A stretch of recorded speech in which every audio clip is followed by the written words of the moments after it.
Don't take anything we say seriously. We are just two dudes trying to have a conversation. If we say something that hurts you or you don't agree with, you're welcome to express your opinions in the comments. Enjoy.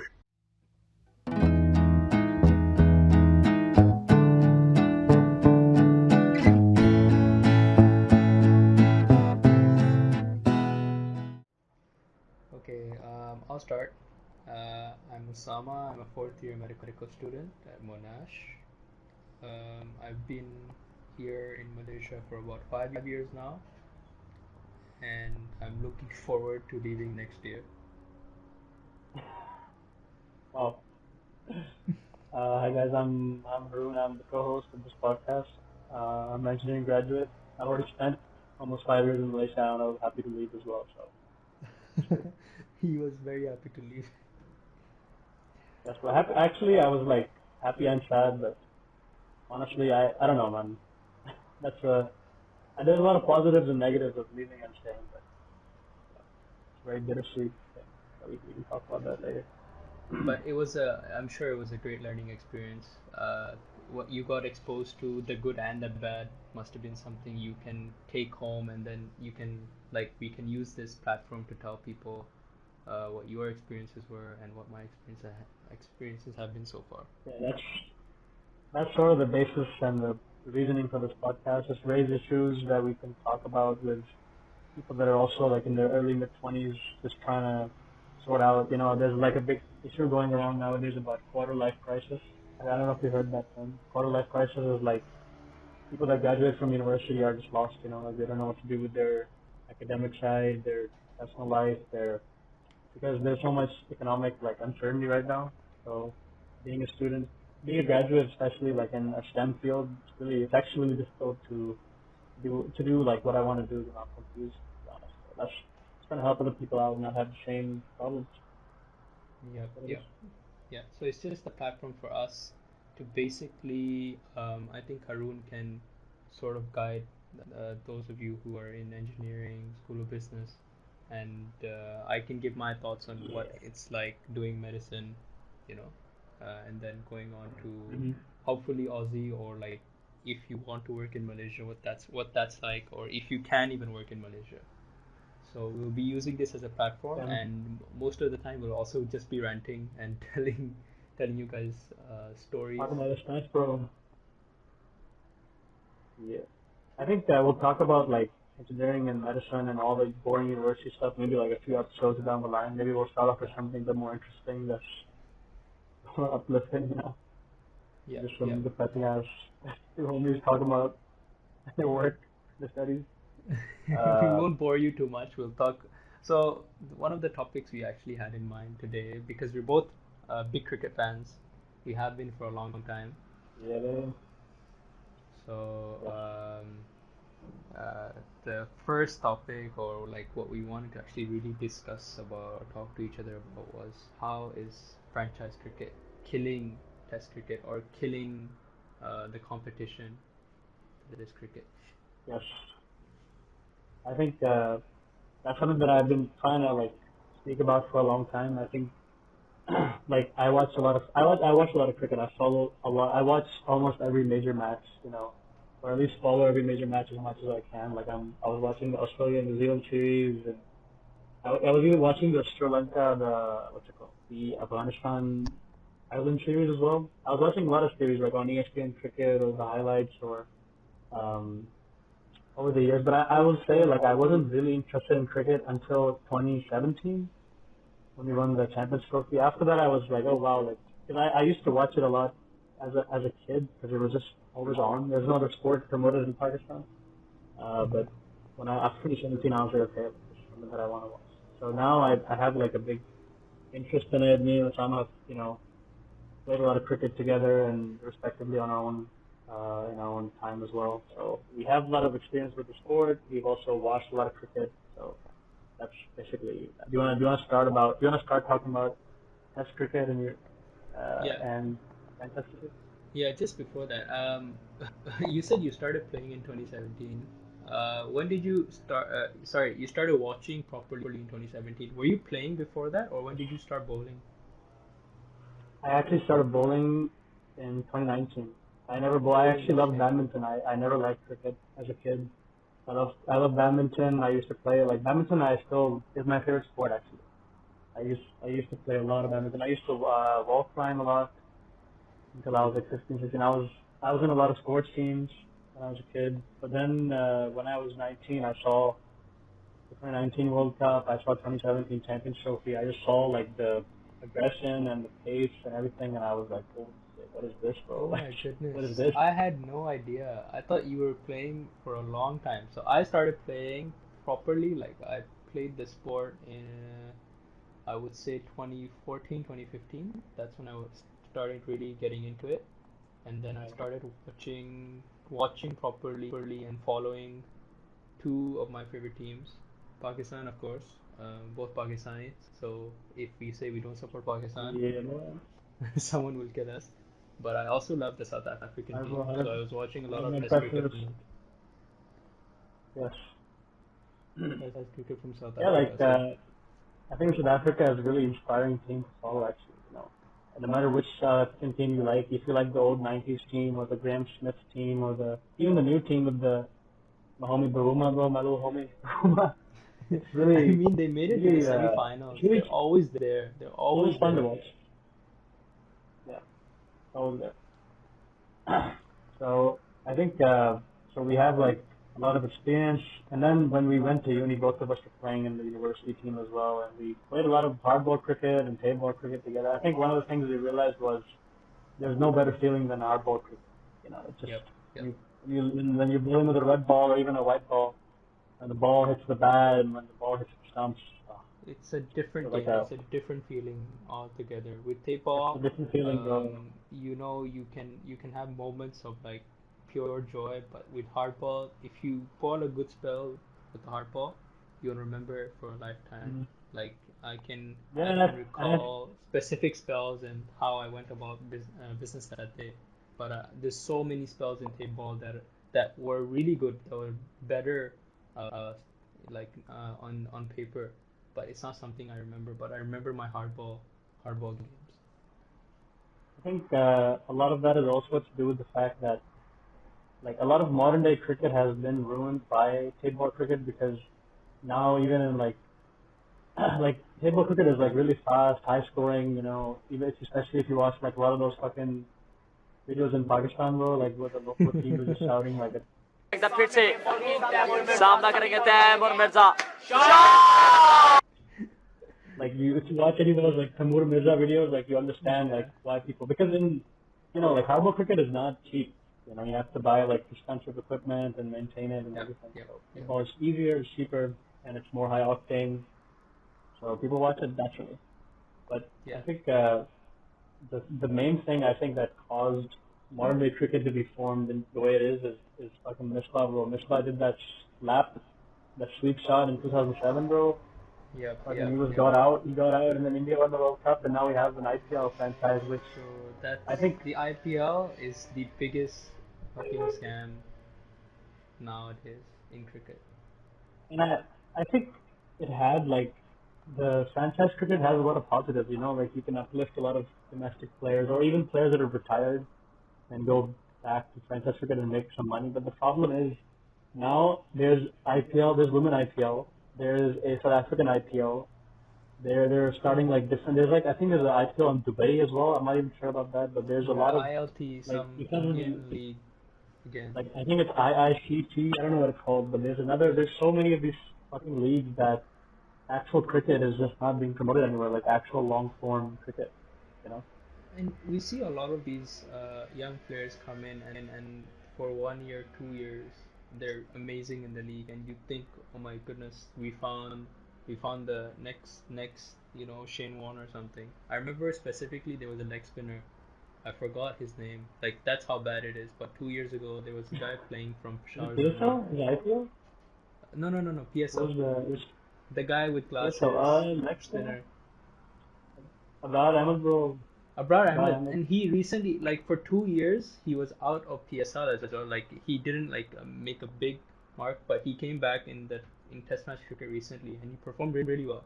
But there's so many Mm-hmm. people that came in PSL, in the IPL, or even the Big Bash because they perform in league matches they perform against league teams. It's a different feeling playing for your country. It's really different. Like the pressure is different, the expectations are different. But if you're playing league cricket, no one's gonna remember it. It happens every year. There are good players. There's a lot of average players. I mean, we're not supposed to be commenting on because these guys are actually playing some sort of professional cricket, but it's Yes. easier, and then these people shine, and then when it comes to actual international cricket, they can't deal with the expectations and they can't manage their I mean, workload. I think the first thing is that, okay, I have a scorecard I Googled right now. So this is actually a really famous test series that because I remember I had a period of when I was interested in cricket that I was just watching like Australia has like From the Vault, From the Vault on Yep, Australian yep, yep, cricket yep. channel. I've seen like every video I've seen like every fucking old From the Vault video on their channel. So I saw there's a video. It's not from the vault, but it's another old video. It's when Pakistan toured England in 1987, and Okay. I'll give you an example. In this game, Wazim Akram bowled 46 overs, bro, in one test match, in one innings. 46 overs, man. So now, if you 46 compare overs that, in one innings. 46, and this is normal. It was normal at that time to bowl this many overs. And the problem is that when you in a T20 game you're bowling maybe like 2 to 3 overs, not even four. If you're not bowling in the first innings, maybe if you're bowling in the second innings, there's a high chance that you're bowling at the end if you're bowling in the death. Bad captain doesn't even choose you to bowl, or it could be a lot of reasons. So you end up only bowling like maybe 2 to 3 overs. And I think because of that, the bowlers don't have the fitness to play any type of long form cricket. They don't develop any techniques. The balls are like the white ball like that they play with is way weaker. It loses the shine really easily, and they just don't have any fitness. You watch like the Pakistan Australia series that happened like last year or this year, the start of this year. There was like players getting injured left and right, bro. Like Yeah. Shahzad got injured. Shine didn't even play the last match because he was scared of getting injured. Like, what is going on, dude? Like, there's no fitness in these players. They There get was a injured, especially the player Pakistan team. there was a player from our side, Pakistan team, that got an abdominal muscle tear, right? Let me check it out. You keep talking, I'll just Yeah, search it.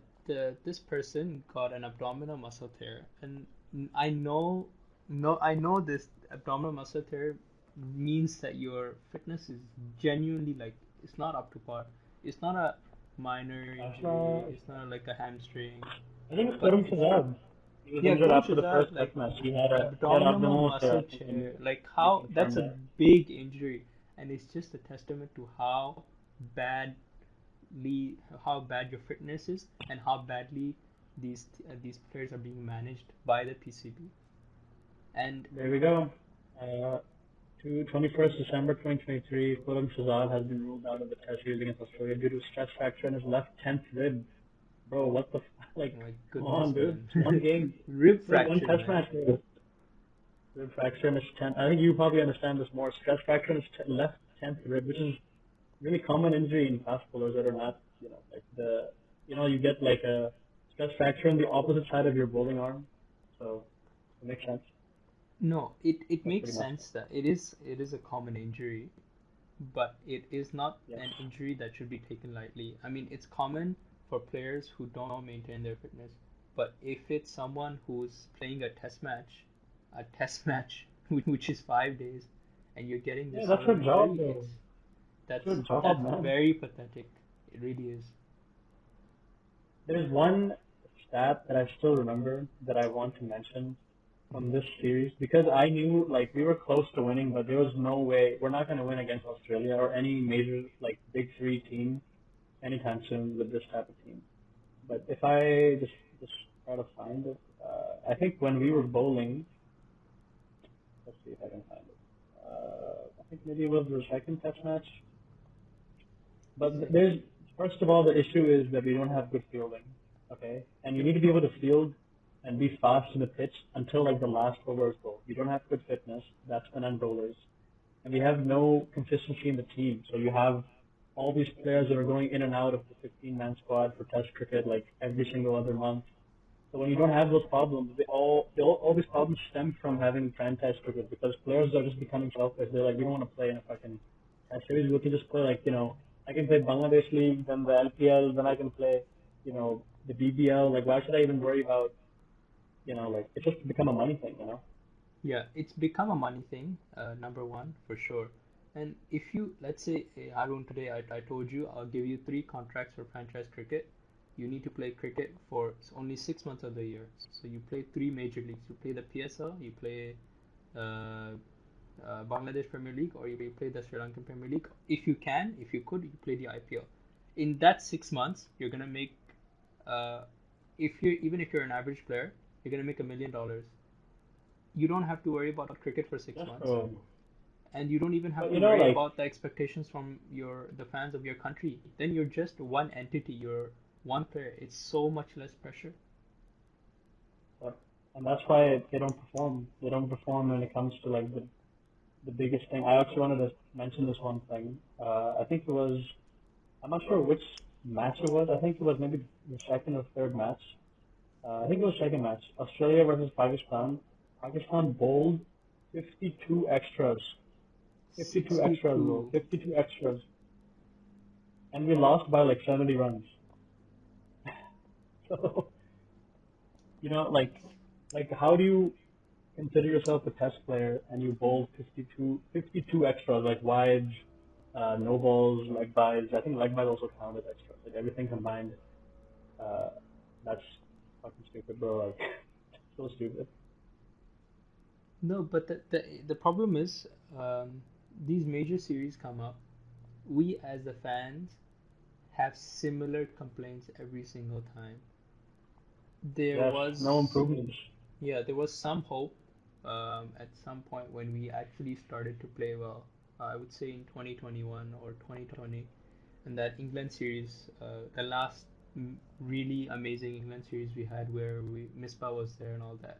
There was some hope. Oh, there's gonna be Mm-hmm. some change, but then it was there for a few Mm-hmm. months, and after that, it was back to good old days where we are complaining about fitness, where we're complaining about fielding, Same thing. and We in had in like some batting as consistency, and I well. think it's also linked to maybe the fact that when Ramesh Raja was removed for whatever, I'm not going to Yeah, get into yeah. politics, but he was removed for whatever reason, and now, we're back into the same bullshit. Like every month there's another PCB head, and every month there's a new captain. Like we're back, and I think that's why Babar Azam decided to step down. He was like, I'm not going to be part of this rigmarole of bullshit like every 6 months.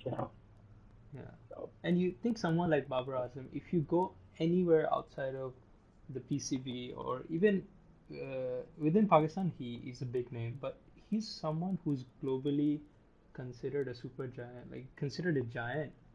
But the sort of mm-hmm. treatment that he's been given by It's our sad, bro. management, by the PCB, Sad. like no one will, like there's stuff I'm sure that's he's dealt with, which made him say like enough of this, man. I can't deal with this. It wasn't just the pressure of being Mm-hmm. captain of that team, because being captain of that team he would have left him much earlier. But the pressure of having to deal with these media is something you have to learn to deal with. But within the board, Mm-hmm. certain elements within the board that are like spilling stuff about you, like airing your private conversations on live TV. It's so unfortunate, and Mm-hmm. but you see no major player, forget Babar Azam, no big player from any country gets this sort of treatment. Even the small teams, they know how to manage their big players. Like you even look at It's Ireland talent, or bro. look Like at talent, Zimbabwe.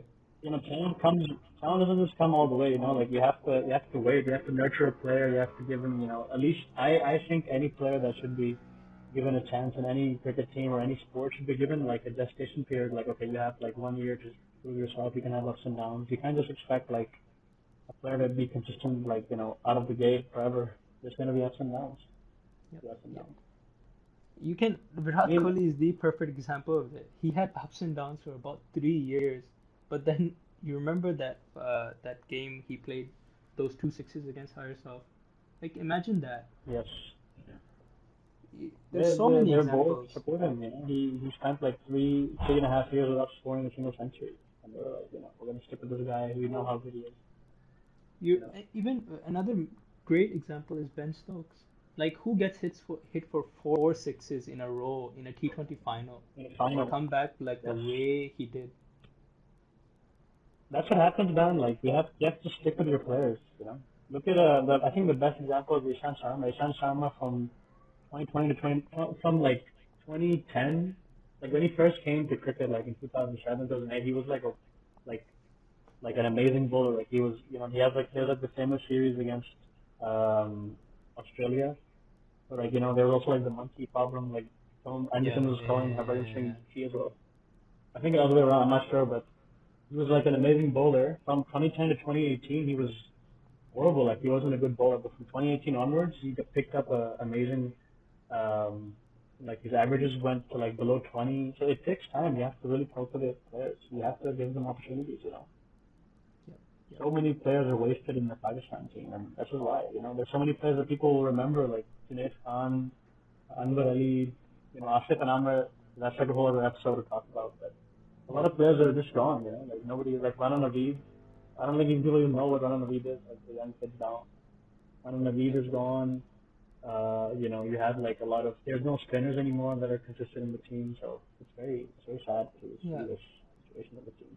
And this all I feel like the lack of like people don't remember players, and then lack of spinners especially, and then proper fast bowlers. It all stems from the issue we started with, like how the franchise cricket has a big role to play in this. If you recently, I haven't been watching. I didn't watch the IPL last year. I didn't watch the BPL, the BBL, the Big Bash, and then I didn't watch the PSL. I haven't seen a single game. But a few days ago, I followed it, but I don't watch that few... much because it's pretty boring to be honest. Yeah, exactly. But I saw a few overs from Shaheen Afridi. Now this guy's our premier fast bowler. But if you can have like a premier fast bowler being smashed around the park because of how good the bats are, how much advantage the batsmen are being given these days, because it's only entertaining and scoring. Yep.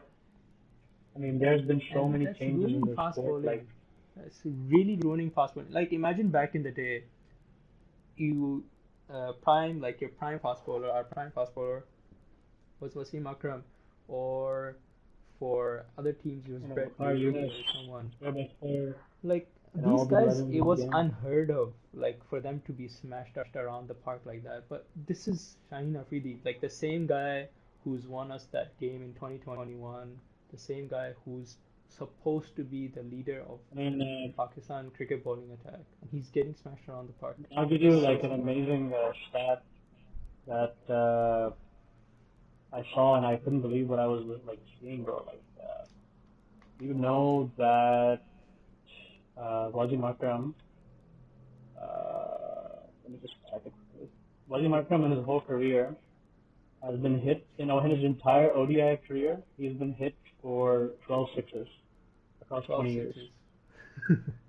12 goals. Which people understand, like, it was like a different sport, yes, but that's 20 years ago. 12 sixes in 20 years. Come on, how many bowlers have done that even in his era? So that's crazy. I think 2 of them were in one game by Sanad Surya. So it's crazy to see that. I think the sport has become very sort of bowler like against bowlers and batting friendly. Like the bats have become very efficient. Like the boundaries have become smaller. The ball doesn't do anything. The pitch is more batting friendly. And I think that's becoming really bad. Even I think I heard like Mr. Stark said once that he was like, we have to at least have one ball for one test match, like to be able to, there's like barely any reverse swing left. Yeah. And it's becoming very annoying to be a bowler. Like you have to learn. I think what's happening now, that's a big problem, is that bowlers are not focusing on honing in one craft. Like they don't learn the in-swing properly or the out-swing properly. They're like, we need like 5 variations of slower ball, otherwise we can't be efficient, but that's not true, You need to be able to learn the basics properly, like be able to bowl, good top of off in swing and out swing, before you learn anything else. I mean, you shouldn't be learning how to do a slower ball like in your first few years of career. Just focus on the bouncer, the yorker, just line and length. It's good enough. You look at someone like Pat Cummings, that guy, or even someone like Pat Cummings or Josh Hazelwood. They're not like extreme pace bowlers. Mitchell Stark is someone who can bowl like 150 plus, but Josh Hazelwood stays in like the 130 to 135 range, and he gets a lot of wickets. Pat Cummings bowls fast for sure, but he doesn't have like a crazy in swinger, out swinger. He just bowls good lines. That's how it is. And to be honest, you don't need a crazy in swinger out swinger these days. The small variation, the small seam is that small amount of movement is what's important. You see Exactly. the most successful players like Hazelwood, Cummins, Stark, all these guys, they're not like Stark has a crazy in swinger, I'll give it to him, but they're not like swinging at miles. They're just nipping it off that good length, good area, Yes. and they're very successful. The best example for a lot of people that don't know, a lot of youngsters now, is Glenn McGraw. Yep. Glenn McGraw never swung the ball, and he has 563 wickets at like a 21 average. I think it's 21. Let me just check. But he never, if you watch his whole innings, he was just a good line and length bowler, and he only played for like 14 years. He played for 14 years and he has 560 wickets. That's crazy, man. It's crazy. He was so good, and then if you watch his bowling, he's just bowling good lines. That's it. There's no swing. There's no. I mean, he had a few cutters, but I think the best advice and the best way to understand how to, because he said in an interview, Glenn McGraw said that he was told by like a senior to just bowl outswing, and he tried that in his first match, and he got smacked everywhere. And then he realized that whatever he's good at is basically bowling like that middle sort of like between short and good length area. He would pull the length back, bowl these like uncomfortable bouncers, uncomfortable like good length bouncers, and that's what he did. So the point is, you only find that out once you've played, a lot of cricket, and you understand like, okay, like this is what I'm good at. Maybe I'm not like a pace bowler, but I'm more of a this type of bowler, that type of bowler. Maybe I have a good yorker, maybe I have a good in swinger. Like for example, Dale Steyn, amazing bowler, has one of the best. I think he has the second best strike rate of all time. Yep. And he has 430 wickets. I mean, he was famous for just an outswinger. He never had like some crazy variations. Look at Bakar Yunus. I think he actually has the best strike rate of all time. I think it's like third best now, because best is Kawasi Rabada and Dale Steyn and Bakar Yunus. But Bakar Yunus also famously just bowled the in-swing yorker. That's it. But he mastered that one thing so well, and that comes from Test cricket. Yeah, that comes from Test cricket. In T20 cricket or in league cricket, the problem is you need the variations, yes, but it's like telling someone, like I'll give a medical example. It's like telling someone to go to the hospital and get a diagnosis of a patient when they don't even know what questions to ask. So it's like going straight into T20 cricket. That's what it's like. And you'll be good for a year, you'll be good for 2 years because you're new, your action is something unique. But after that, you'll actually get smashed around the park. You'll earn good money, but you'll never become a proper bowler. You'll never play for your country, you'll never play long term. I think it's important to recognize, though, that the reason T20 cricket was born in the first place is because there was a decrease in a lot of the viewership, and especially in England for Test cricket and ODI cricket. So they were like, let's try this new format out. And I understand it from a business perspective, like they want to make money at the end of the day. That's fine. Yep. But I think they just started focusing on that too much, and they could have just made it like I have a proposition. Let's say, right? You know how like in football there's Champions League, right? So Champions League has like every single team from every club playing in one, like from Spain, from Portugal, from England, they all play like in one big league, and then a team wins the Champions League. I think that cricket should do something similar, like have one like two to like 2.5 month long period where you have like all the teams in the PSL, IPL, South African, whatever they have. I think they should also an IPL type thing, BBL, Bangladesh, Sri Lankan, like all the leagues play in one big match. Like there's group categories. And then after the tournament is over, there is no T20 cricket for the rest of the year. Yep. This is normal ODI. I think that would be way better than whatever's happening now. Like, yeah, it's just not. Right now, whatever's happening is only ruining cricket. Do you remember that what's it called? Champions League? Something similar to a Champions League we had in cricket where we had two teams from Pakistan, a few teams from the IPL. I remember this. There was one, like, it happened a few years ago. But it never No, happened I after think that. 2014, 2015. I think those years. Let me see. I am not Let me sure, Google but it like right that now. was something. So exactly what you said. If you Yeah, can there do it is. something like that, that's Champions League actually proper 20. league cricket. Yeah, like, that would be way better to do. Like, that would be more. Yeah, like, there we go. They had Champions League T20. It would happen in 2008, and the last one was Oh my goodness. 2014. It had teams from India. It had teams from, I think it was Zimbabwe. Yeah, it had like Australian teams. This is a way better idea than whatever's happening right now because you just make one. You have one league that has all the franchises. You have one competition for like 2 to 3 months, and then you just stick to a long competition for the rest of the year.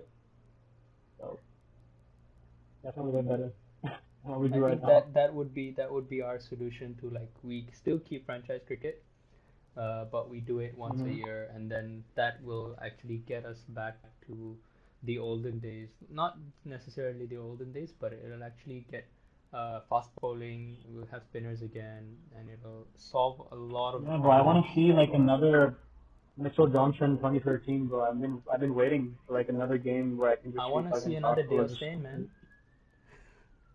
same, bro. Yes, like Dale Steyn from like the early 2010s, or maybe even like any Dale Steyn, just any type of bro. Like I think Rabada is the only close, like only bro that's gone close to Dale Steyn or Pat Cummings.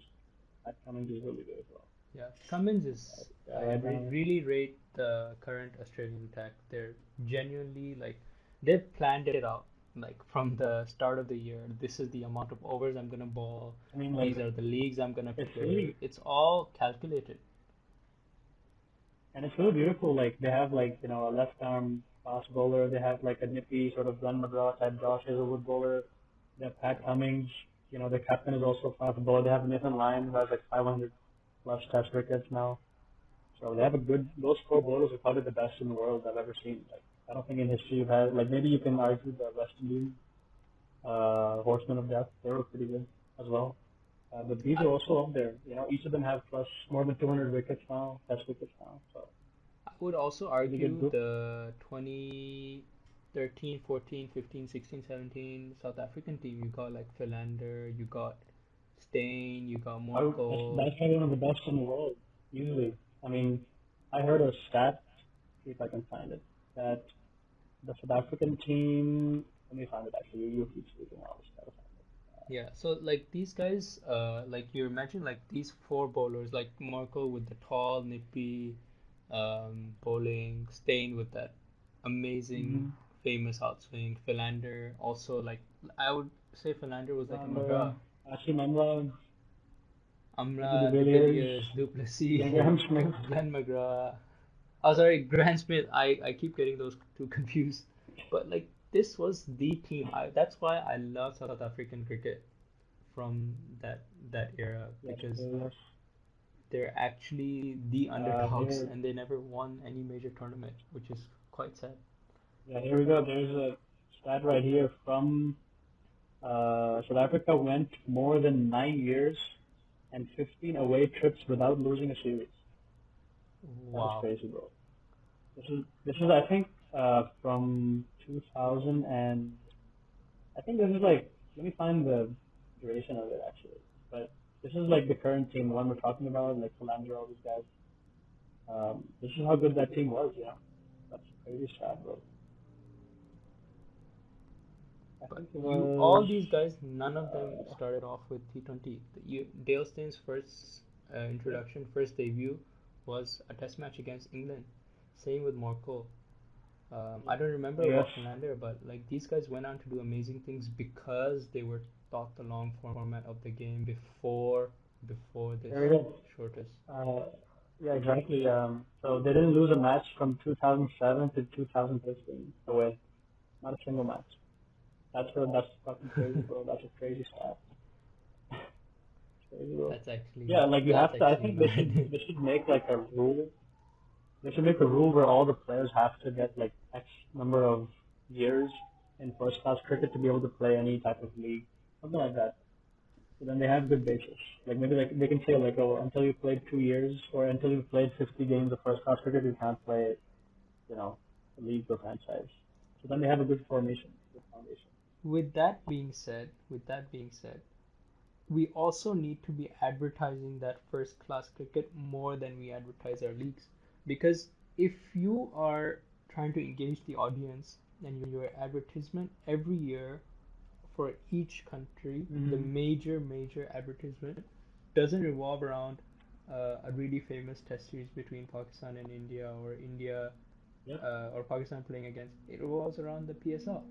So if it's like, if you need to give players a reason other than money, other I than mean, like the incentives you give, but you need to say, oh, people yeah, come and watch. I think that's very true. You know, you have like Ranji Trophy or Kaiser Trophy or Shield Cricket or County Cricket. They should have the same, if at least like the same type of advertising as the PSL. And then only then as like a PSL or IPL or franchise league to get. I mean, I don't even know what the West Indian First Class Cricket is called. I don't even know what it's called. So don't But even back I in don't the even day, know. if you look at the And really famous West Indian team, they will all tell you about it. No, I came from this club, from this league. so yeah, that's. I think they're called regional. I don't even know what it's called. Or West. I don't know. It doesn't matter, I'm but trying to that's the figure it sad out. thing. We don't know anymore. And West Indies was like one of the best teams in the world in the 80s and 90s, or even like from like 75 to like 1990, they were like a really strong team, bro. No, we So we had we the didn't even make in the early 2000s when Brian Lara was around. Manora, Curly Ambrose, Curly Walsh. What else? Who else was there? Like they had like Fidel Edwards. I think people forgot about Fidel Edwards. Like the small, like he was a bit short, fast bowler. Do you remember Steve Ravi Roach, I think, Rampal? started like in. Huh? Ravi Rampal, I think. What was his name? The fast bowler. I think Ravi Rampal. I think I remember Ravi Rampal. Wait, Ravi Oh, Rampal. oh yes, yes. He's the And West also there was Indian. like they had a really good, they had like a really good batsman. I think his name was Shivran Chandrapal. Yeah, that guy was amazing, bro. Shivran Chandrapal was one of the best batsmen Yep, of that era, Chandrapal with bro. his unique batting stance and Yes. the So I really think nice under his eyes he had that, what was it, the black, what do you call it? it's mascara. I don't know, like the color, whatever the color is. Yeah. Uh, But like would see like soldiers. I will put a picture up on screen to show you guys what I'm talking about. mhm. Yeah, so But I think that's sort of the main point. More advertising, more focus on first class cricket. Because even I'm bored of watching like nobody. When I watch T20 game, there's no valuable thing happening in that game that I can be like, wow, that was fun to watch. Like, there's nothing I watch and I'm like, wow.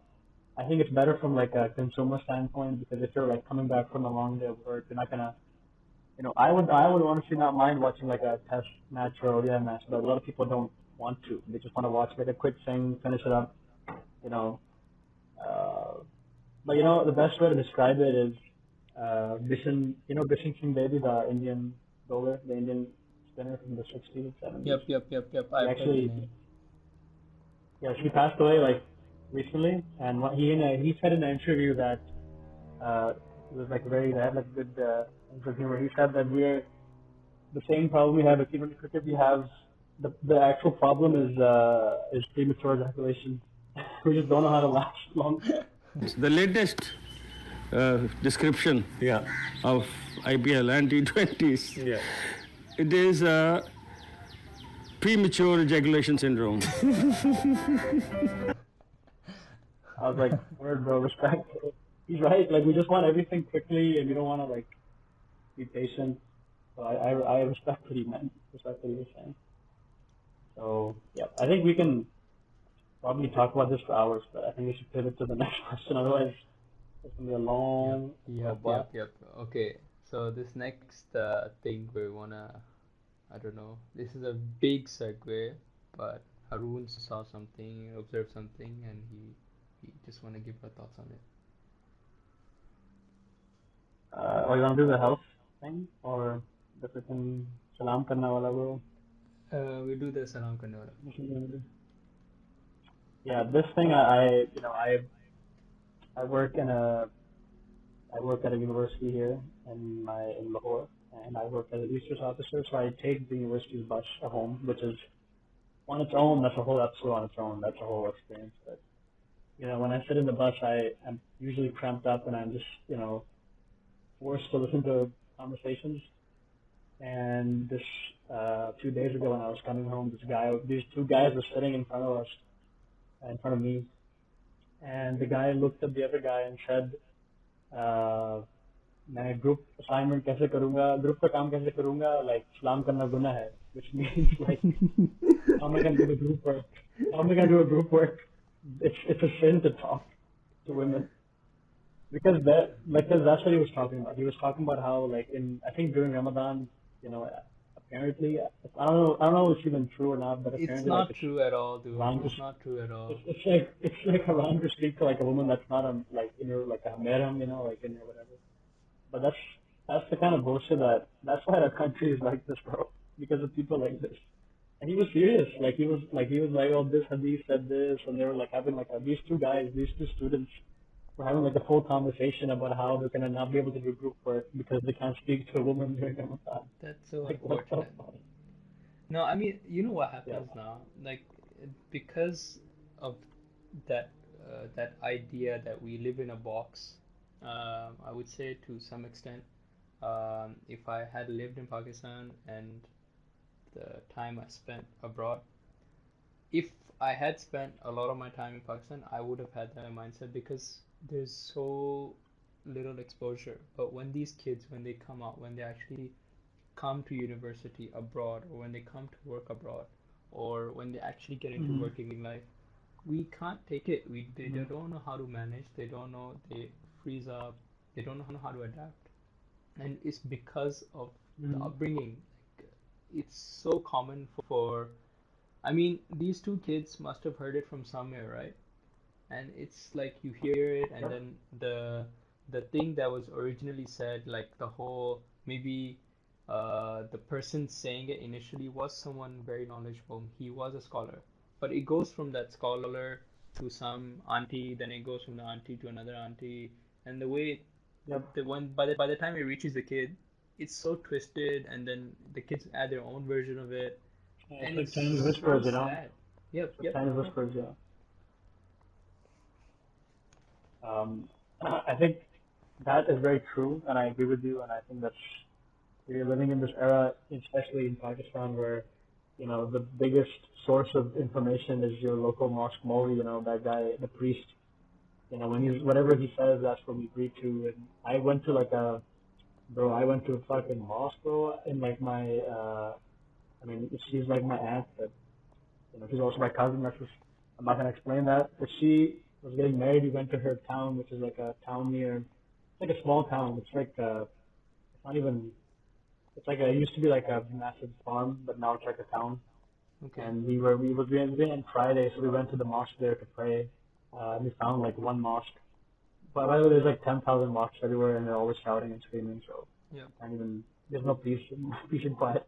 But we found one. We went to the mosque, and this guy, a priest, was telling like this fucked up story. He was like telling about like a woman got pregnant, but then she got pregnant like too quick in the marriage, and then what to do. And Hazrat Ali was also there. Like I was like listening to this, like, and he was also singing the story in Punjabi. Like me and my cousin were just watching this, and we were like, what the fuck is going on? So yeah, like if that dude is your source of information in a small town like that, then I don't even know what to say. Yep. So, and because the issue is, if you actually look at our religion, if you look at Islam, it's something, or even if you not looking at it from the perspective of Muslim, Islam is something that I can tell you, it encourages you to question the religion. It encourages you to ask questions and then not blindly believe anything. So these kids, like youngsters or people around our age, when they have questions, they go and ask this priest. They don't go and search themselves. They don't go and actually try and read I the mean, translation themselves. you gotta understand that the priest does not have any type of education in any other field other than, Islamic knowledge. So he won't be able to give information from like an engineer's perspective or doctor's perspective or economic perspective. He just knows, Or at times the from someone who's seen the world's perspective. yes. So they don't have a worldview. Their view is just they're just like first of all they read the Quran, which is not in Urdu, it's in Arabic. Then they translated it, and then they took that translation into whatever perspective that they wanted. So if they want to relate it to one thing, like the actual translation could have meant something else, but when it was being translated, whatever they were saying, and then it's converted to Punjabi, then it's even like, you know what I'm saying? Like there's like not a clear sort of perspective, and I think the bigger problem is that we don't like questioning, whatever you hear from like a priest is like it's like almost blasphemy here. So it's really difficult to even form the thought that questions like, why am I doing this? Like, why am I praying? Why am I fasting? Like, what is the reasoning? What's the practical use? And if you think about it from that perspective, you find a better religion than if you just follow, patterns that your parents have been following for like, generations and generations. Yep. You need to question, and you need to really think about who you listen to when you have such questions. Don't go to your Barisa, please. Yes, 100%. I think also the big issue is that I think now, like, if you were having this conversation like 20 years ago, I would agree with you 100% because, people are just like, they're only like, you don't have any internet here, you don't have like any communication.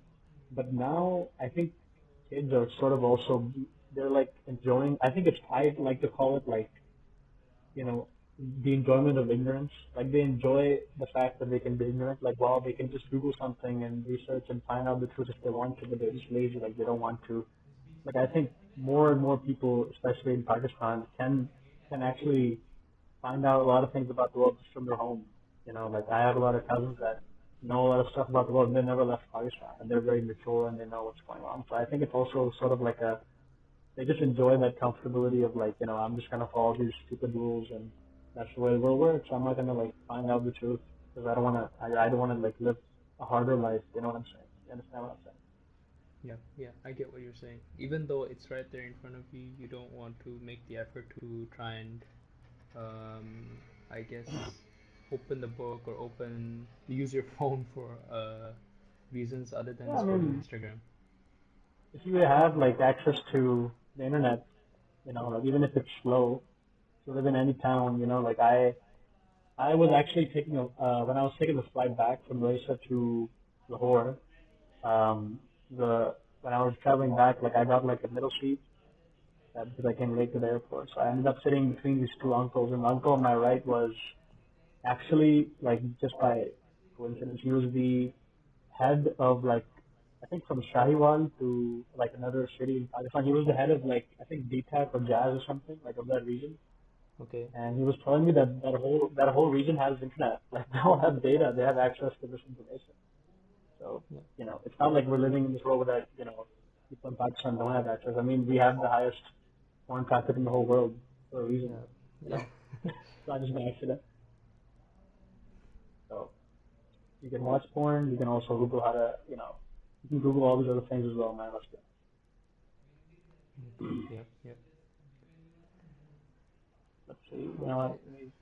I think. यहीं पे कदम करें. All right, we can finish it here. No worries. We're just gonna have some closing remarks. I think that was a good episode. We're gonna try to upload every week. Maybe pick some different topics. Maybe show our faces. Inshallah. Hopefully show our faces Figure this out time. something. Apologies. Yes. For this time. But that was a good podcast. Let's just sign off. Right? See you guys next week. See you guys next week.